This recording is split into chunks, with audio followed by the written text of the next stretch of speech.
നിങ്ങൾക്കറിയാമോ? Dark web.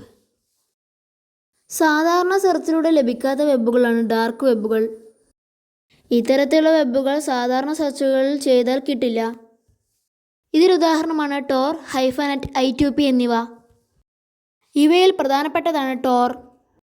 എന്താണ് Tor? The onion router എന്നാണ് ടോറിൻ്റെ പൂർണ്ണനാമം. ഈ നെറ്റ്വർക്കിലുള്ള സൈറ്റുകളെ ഒനിയൻ സൈറ്റുകൾ എന്ന് വിളിക്കുന്നു. ഇതിലെ ഒനിയൻ എന്നത് സ്വകാര്യത കാത്തുസൂക്ഷിക്കുന്ന ഒരു സംവിധാനമാണെന്നാണ് അവകാശവാദം. അസാധാരണമായുള്ള ലിങ്കുകളിൽ ഒരിക്കലും ക്ലിക്ക് ചെയ്യാതിരിക്കുക. ഇതുപോലത്തെ നല്ല ഇൻഫർമേഷൻസുകൾ ലഭിക്കാൻ ഈ ചാനൽ സബ്സ്ക്രൈബ് ചെയ്യുക.